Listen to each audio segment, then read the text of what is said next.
हय्या अलल सलाह हय्या अलल फलाह की सदा मदीने की मस्जिद से गूंजती थी, और जब वो सदा कानों में आती थी तमाम लोग मस्जिद नबी में नमाज पढ़ने के लिए आते थे। अफ्रीका के रहने वाले भी आते थे, रोम के रहने वाले भी आते थे, हबशी भी आते थे, गुलाम भी आया करते थे, अरब के लोग भी आया करते थे, बादशाह भी आया करते थे। बताओ तो सही, इस्लाम के अंदर इससे बड़ा और क्या पैगाम हो सकता है कि एक ही सब में अमीर और गरीब दोनों साथ नमाज पढ़ सकते हैं। और ये अज़ान होती है हय्या अलल सलाह हय्या अलल फलाह, वो अमीर के लिए अलग नहीं होती, गरीब के लिए अलग नहीं होती है, सबके लिए एक ही अज़ान होती है। और हमें टॉर्चर किया जा रहा है। हमारे मुकद्दस इबादत गाहों के ताल्लुक से कभी बातें की जाती है तो हमारे दरसे गाहों के ताल्लुक से कभी बातें की जाती है। मेरे भाई व दोस्तों, कहां तक हम बयान करेंगे? हालात आज बहुत ही बदतर है, बहुत ही नागुफ्ता बही। मगर सवाल यह है कि आज हमें यह मकाम क्यों मिला, हमारी पोजीशन इतनी खराब क्यों, हम जुबोहाली के शिकार क्यों हुए, हमें आज पसपाई क्यों हो रही है? इसका रीजन क्या है, इसका सबब क्या है? आइए हम कुरान को देखते हैं, कुरान से पूछते हैं। कुरान हमें बताता है, कुंतुम खैरा उम्मतिन उखरिजत लिन्नास, ऐ उम्मते मुस्लिमा तुम सबसे बेहतर कौम हो। उखरिजत लिन्नास, तुम्हें लोगों के लिए निकाली गई है, दुनिया के अंदर लोगों के लिए तुम्हें मबऊस की गई है, भेजी गई है। तामुरूना बिल मारूफ व तनहौना अनिल मुनकर, लोगों को तुम नेकियों का हुक्म करती हो और बुराइयों से रोकती हो। इस आयत पर गौर करें कि इस उम्मत को खैर उम्मत का लक़ब दिया गया, जैसा नबी सल्लल्लाहु अलैहि वसल्लम खैरुर रसूल हैं, नबियों में सबसे बेहतर सबसे अरफा हैं, उस तरीके से नबी को जो उम्मत दी गई वो सबसे खैर सबसे बेहतर दी गई। नूह की उम्मत को खैर नहीं कहा गया, हजरत इब्राहीम की उम्मत को खैर नहीं कहा गया, हजरत मूसा अलैहिस्सलाम की उम्मत को भी खैर नहीं कहा गया, हजरत ईसा अलैहिस्सलाम की उम्मत को भी खैर नहीं कहा गया। और मोहम्मद रसूलुल्लाह सल्लल्लाहु अलैहि वसल्लम की उम्मत के ताल्लुक से अल्लाह रब्बुल आलमीन ने ये सर्टिफिकेट दे दिया और ये सनद दे दिया और कहा, कुंतुम खैरा उम्मतिन, ऐ उम्मत मुस्लिमा तुम ही कायनात की सबसे बेहतर उम्मत हो, सबसे बेहतर उम्मत तुम ही हो। क्यों इस उम्मत को सबसे बेहतर उम्मत क्यों कहा गया? उसका रीजन भी अल्लाह ताला ने बतलाया है, उसका सबब भी बतलाया है। अगर दावा किया है रब्बे कायनात ने तो उसकी दलील भी दी है और कहा उखरिजत लिन्नास, लोगों की भलाई के लिए, लोगों की खिदमत के लिए तुम्हें इस दुनिया के अंदर भेजा गया है। इंसानियत का दर्द रब्बे कायनात ने इस उम्मत को दिया है वो बांटने के लिए। और यहां पर गौर करें, उखरिजत लिल मुस्लिमीन नहीं कहा है कि मुसलमानों के लिए सिर्फ तुम्हें भेजा गया है, बल्कि कहा उखरिजत लिन्नास, उम्मत मोहम्मदिया को मुसलमानों के लिए नहीं बल्कि तमाम इंसानों के लिए भेजा गया कि इंसानों की वह रहनुमाई करेगी, इंसानों को वह खैर की तरफ दावत देगी, इंसानों को इस्लाम की तरफ वो दावत देगी, इस्लाम को भलाई की तरफ वो, पूरी इंसानियत को भलाई की तरफ वो दावत देगी। इसलिए अल्लाह ताला ने इस उम्मत को दुनिया के अंदर भेजा है। आगे इसका डिटेल से और क्लियर कर दिया अल्लाह ताला ने और कहा तअमुरूना बिल मारूफ व तन्हाऊना अनिल मुनकर, ऐसे उम्मत मुस्लिमा तुम्हें जो खैर का लक़ब दिया गया इसलिए कि तुम लोगों को बेहतर का हुक्म, भलाई का हुक्म देती हो और लोगों को बुराइयों से तुम रोकती हो। आज हम सर्वे करें देखें, बेहतर जो हमें उम्मत कहा गया वो इस बुनियाद पर कि हम दावत का काम करें, हम इस्लाह का काम करें। मगर आज तो देखा जाता है कि हम खुद ही बुराई के अंदर फंसे हुए हैं, खुद ही हम बुराई के अंदर मुब्तला हैं। इस उम्मत को दुनिया से बुराई को खत्म करने के लिए भेजा गया था, आज वही उम्मत सबसे ज्यादा बुराई के अंदर फंसी हुई है। मैं ज्यादा नाम नहीं लेता हूं, बताइए एक बुराई का मैं नाम ले रहा हूं, जहेज का सिर्फ ले रहा हूं, जो हमारे समाज को दीमक की तरह चाट रहा है। यही जहेज है जिसकी वजह से कितनी गरीब लड़कियां खुदकशी कर लेती हैं, कितनी सारी लड़कियां जान दे देती हैं। मेरे भाइयों और दोस्तों, मजलूम लड़कियां आज जुल्म की जख्म में पिस रही हैं, लेकिन समाज का हमारे ठेकेदार, समाज का हमारे रहनुमाए, बताओ तो सही कि एक बुराई को तुम समाज से खत्म कर सकते हो, वो सिर्फ एक बुराई जहेज को तुम समाज से खत्म कर दो। और यही है, जब हमारे अंदर वो खूबी खत्म हो गई तो अल्लाह ताला ने भी हमें जलील कर दिया। जिस तरीके से यह आपके सामने ट्यूबलाइट है जल रही है, इसका काम है लाइट देना, रोशनी देना, लेकिन ये ट्यूबलाइट अगर रोशनी देना बंद कर दे, इस मकसद के लिए इसको बनाया गया था, अगर उस मकसद के अंदर पूरा ना उतरे तो फिर आप इस ट्यूबलाइट को खोल करके किसी कबाड़खाने में फेंक देंगे। उसी तरीके से उम्मत मुस्लिमा को अल्लाह ताला ने ये वकार दिया था, ये इमेज दिया था, ये स्टेटस दिया था दुनिया के अंदर, ताकि वो लोगों को भलाई का हुक्म दर बुराइयों से रोके। लेकिन जब इस उम्मत के अंदर ये खूबी खत्म हो गई तो अल्लाह ताला ने उसके लिए उस उम्मत को पूरी दुनिया के अंदर जलील और रुस्वा कर दिया। दूसरा सबब, हमें जो दुनिया के अंदर इज्जत मिली थी वो कुरान की बरकत से मिली थी। यही वो कुरान है कि अरब के वो बद्दू जो अपने बच्चियों को अपने हाथ में दरगौर किया करते थे, जो अपने भाई के खून के प्यासे रहा करते थे, जिन्हें तहजीब नहीं आती थी, जिन्हें कल्चर नहीं आता था, दुनिया के अंदर इंसानियत बोलकर कोई नाम नहीं थी, लेकिन जब उनके पास कुरान का नुज़ुल हुआ, जब कुरान आया तो यही लोग दुनिया के सबसे ज्यादा महज़ब कौम बन गए। यही लोग सबसे ज्यादा दुनिया के अंदर पोजीशन हासिल कर लिए। मेरे भाइयों और दोस्तों, आज हमने कुरान से क्या फायदा उठाया? सिर्फ समझते हैं कुरान बरकत की किताब है, कोई तावीज बना रहा है, कोई तावीज बना करके उसको जो है वो पी रहा है, तो कोई दुकान में वो बेहतरीन फ्रेम बना करके सजा देता है, तो कोई कुरान खाने के लिए कुरान पढ़ रहा है, तो कोई मुर्दों को कोई बख्शवा रहा है। मेरे भाई और दोस्तों, ये कुरान ये सिर्फ बरकत की किताब नहीं है, बल्कि ये हिदायत की किताब है। ये कुरान जिंदों को जिंदगी देने के लिए आया था, ये कुरान जिंदों के रूह को ताजा करने के लिए आया था, मगर हमने उसे जो है सिर्फ तबर्रुक की किताब समझ लिए। अल्लाह कहता है हुदल लिन्नास, ये कुरान पूरी दुनिया के लिए हिदायत का जरिया बन करके आया हुआ था, पूरे दुनिया के लिए हिदायत बन के आया था। इस कुरान के अंदर अमेरिका वालों के लिए हिदायत है, तो जापान वालों के लिए भी हिदायत है, हिंदुस्तान वालों के लिए भी हिदायत है, यूरोप वालों के लिए भी हिदायत है।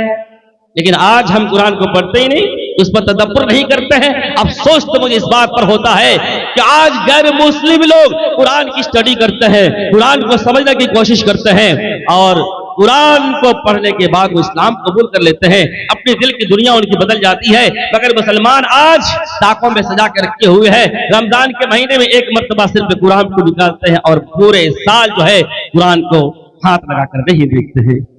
सच कहा था अल्लामा इकबाल ने, वो मुअज़्ज़ज़ थे जमाने में मुसलमान होकर, और तुम खार हुए तारीके पूरा होकर। इन्नल्लाह यरफ़उ बिहाज़ल किताबि अक़वामन व यज़अउ बिही आख़रीन। नबी कायनात ने कहा था कि अल्लाह ताला इसी कुरान के जरिए से कौमों को उरूज पर पहुंचा देता है, कौमों को इज्जत देता है, और इसी कुरान के वजह से अल्लाह ताला कौमों को ज़लील कर देता है। मेरे प्यारे साथियों, मेरे भाइयों और दोस्तों, उस तरीके से आज हमारी जो ये हालत है ज़बूहाली की, इसका एक रीजन और सबब यह भी है कि आज हम और आप आपसी खाना जंगी के अंदर फंसे, आपस में मर रहे हैं। आप तारीख की किताबों को उठाकर देखें मेरे भाइयों और दोस्तों, मुसलमान कौम जितने आपस में लड़ती है, कोई और कौम नहीं लड़ती। कोई अपने आप को बरेली कहता है, कोई हनफी कहता है, कोई मालिकी कहता है, कोई हम्बली कहता है, कोई चिश्ती कहता है, कोई कादरी कहता है, कोई नक्शबंदी कहता है, कोई शिया, कोई सुन्नी, कोई और कुछ कहता है। अलग अलग हमने बंटवारा कर लिया, हमने तबका बना दिया, मसलक बना दिया, और एक मसलक के लोग दूसरे मसलक के लोगों को नीचा दिखाने के लिए सब कुछ करते हैं। मेरे भाइयों और दोस्तों, मुझे याद है कई साल पहले हैदराबाद के अंदर एक मस्जिद को किसी गैर ने नहीं जलाया, बल्कि बरेलियों ने, जो अपने आप को अहले सुन्नत व जमात कहते हैं, उस मसलक के लोगों ने मस्जिद को आग की नजर कर दिया, आतिश कर दिया।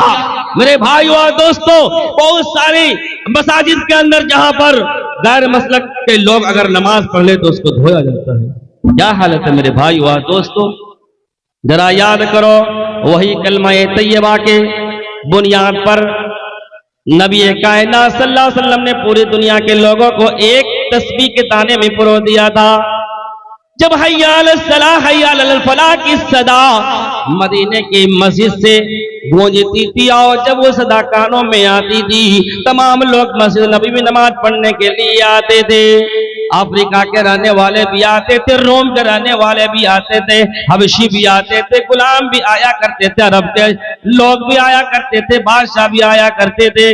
बताओ तो सही, इस्लाम के अंदर इससे बड़ा और क्या पैगाम हो सकता है कि एक ही सब में अमीर और गरीब दोनों साथ नमाज पढ़ सकते हैं। और ये आजान होती है हय्या अलल सलाह हय्या अलल फलाह, वो अमीर के लिए अलग नहीं होती, गरीब के लिए अलग नहीं होती है, सबके लिए एक ही आजान होती है और सबको मस्जिद में जाना है। मेरे भाई वहां दोस्तों, अल्लाह के नबी सल्लल्लाहु अलैहि वसल्लम ने यह कहा था, या अय्युहन नास कुलू ला इलाहा इल्लल्लाह तुफ्लिहू, ऐ लोगों इस चीज की गवाही दे दो कि अल्लाह के अलावा कोई माबूद नहीं है। उस वक्त मेरे भाइयों दोस्तों, चंद ही लोग मुसलमान हुए थे, इस्लाम चंद लोग ही कबूल किए थे, मगर वही आवाज दुनिया के गोशे गोशे में जब पहुंची, मेरे भाइयों दोस्तों, आज मुसलमानों की तादाद माशाअल्लाह बहुत है, लेकिन अफसोस तो यह है वो चंद ही मुसलमान थे, लेकिन वो मुत्तहिद थे, वो आपस में मिले हुए थे, उनके अंदर ईमानी हमीयत और ईमानी गैरत थी। मगर आज हमारी इतनी ज्यादा तादाद होने की बावजूद दूसरी कौम हम पर टूट पड़ रही है,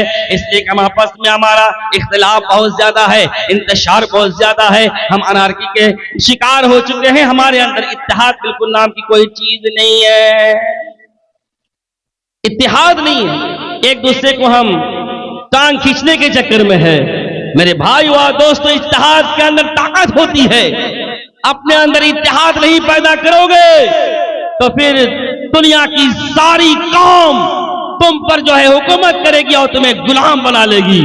नबी कायनात की हदीस को याद करो, हजरत तौबा रज़ी अल्लाह तआला अन्हु बयान फरमाते हैं कि नबी सल्लल्लाहु अलैहि वसल्लम ने आज से 1400 साल पहले कहा था, एक जमाना ऐसा आएगा कि पूरी दुनिया के लोग मुसलमानों पर उसी तरीके से टूट पड़ेंगे जिस तरीके से खाने वाले भूखे लोग दस्तरखान पर टूट पड़ते। किसी ने पूछा, अल्लाह के रसूल, क्या उस वक्त हमारी तादाद कम होगी? अल्लाह के नबी सल्लल्लाहु अलैहि वसल्लम ने फरमाया, नहीं, बल अंतुम कसीर, तुम्हारी तादाद तो बहुत ज्यादा होगी, लेकिन तुम्हारी हैसियत सैलाब में बहने वाले खशोखाशा की तरह हो जाएगी। अल्लाह ताला तुम्हारे दुश्मनों के दिलों के अंदर तुम्हारा खौफ को छीन लेगा और तुम्हारे दिलों के अंदर वहन जैसी बीमारी को डाल देगा। साहबी ने पूछा, अल्लाह के रसूल, वहन क्या चीज है? मेरे भाइयों दोस्तों, वहन जो बीमारी है, ये कैंसर की बीमारी नहीं है, ये जो है डिप्रेशन की बीमारी नहीं है, या प्रेशर की बीमारी नहीं है, ये हार्ट की बीमारी नहीं है, बल्कि इससे भी डेंजर और खतरनाक बीमारी है। नबी सल्लल्लाहु अलैहि वसल्म क्लियर करते फरमाते हैं, हुब्बुद दुनिया व कराहियतुल मौत, फरमाते हैं कि उस वक्त पूरी दुनिया के लोग मुसलमानों पर टूट पड़ेंगे जब मुसलमानों के अंदर दुनिया की मोहब्बत और मौत से नफरत पैदा हो जाएगी। आज दुनिया की मोहब्बत हमारे रग रग के अंदर दाखिल हो चुकी है।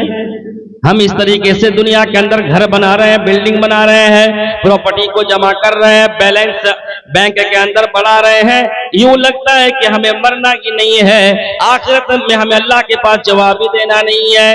मेरे भाइयों दोस्तों, दुनिया की रंगीनियों में और दुनिया की जो है भुलैयों में तुम पढ़ करके अल्लाह तबारक व तआला को फरामोश नहीं करना, आखिरत को नहीं भूलना।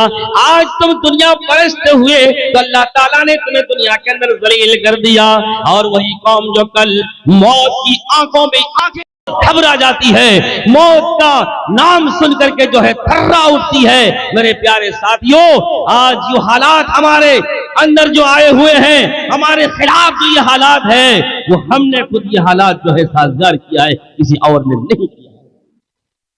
उसी तरीके से एक और सबब बोलकर मैं खत्म कर दूंगा बात, अखलाकी सवाल। आज हम नाम के मुसलमान रह चुके हैं।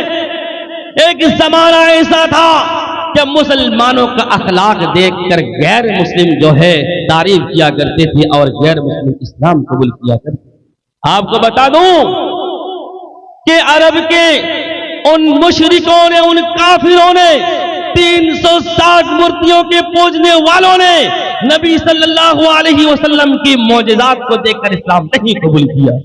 अगर नबी के मौजज़ा को देख करके कोई मुश्रिक इस्लाम कबूल करता तो अबू जहल सबसे पहला मुसलमान होता, लेकिन नहीं, उन लोगों ने नबी सल्लल्लाहु अलैहि वसल्लम के मौजज़ा को देखकर सिर्फ इस्लाम कबूल नहीं किया, बल्कि अखलाक और किरदार को देखकर इस्लाम को कबूल किया। और यही अगर उसूल अपना लिया जाए, अगर मुसलमान अपने अंदर अखलाक और किरदार को संभाल ले, तो मेरे भाइयों और दोस्तों, पूरे दुनिया के अंदर जो है उनका एक खास इमेज और मुकाम होगा, और गैर मुस्लिम इस्लाम की तरफ पीछे हुए आते हैं। मगर अफसोस की बात है, कुरान ने कहा वला तक़रबुज़ ज़िना, तुम ज़िना न करो। आज देखो तो मुसलमान नौजवान के अंदर सबसे ज्यादा जो है ज़िना पाया जाता है।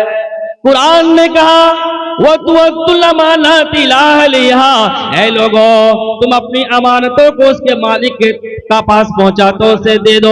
आज दुनिया के अंदर देखो तो मुसलमानों के अंदर अमानत नहीं है, खयानत के अंदर मुसलमान मुब्तला है। अल्लाह ताला ने कहा वो औफुल अहद इज़ा अहदतुम, ऐ लोगों तुम वादा पूरा करो जब किसी से वादा करो। आज मुसलमानों को देखो तो वादा खिलाफी भी कर रहे हैं। सुबह के वक्त वादा किया, शाम के वक्त भूल जाता है, वादा याद नहीं रहता है। मेरे भाइयों और दोस्तों, इस तरीके से बहुत सारी अखलाकी बुराइयां हमारे समाज के अंदर है। शराब भी मुसलमान पीने में आ गए हैं, जुआ खेलने में भी, रिश्वत वगैरह में भी है। एक दूसरे की गीबत करना, हसद करना, एक दूसरे से एक दूसरे के खिलाफ बुग़्ज़ और इनाद रखना। मेरे भाइयों और दोस्तों, कहां तक हम बताएं, ऐशो इज्जत के अंदर, अय्याशी के अंदर भी मुसलमान बहुत आगे बढ़ा हुआ है। शादी ब्याह के मौके पर मुस्लिम कौम जितनी ज्यादा फजूल करती है, शायद कि दुनिया की कोई कौम इतनी ज्यादा फजूल खर्ची करती हो। हम नाम के मुसलमान हैं, बच्ची के बर्थडे हम मना रहे हैं, उस मौके पर भी केक काटा जा रहा है, सालगिरह हम मना रहे हैं। हमारे जो है ये नौजवान जो गुटखा खाते, सिगरेट पीते हैं, यहाँ तक के शराब पीने में भी कसर नहीं करते हैं। आज नौजवानी को कोई जो पार्टी खत्म नहीं होती है बगैर शराब के।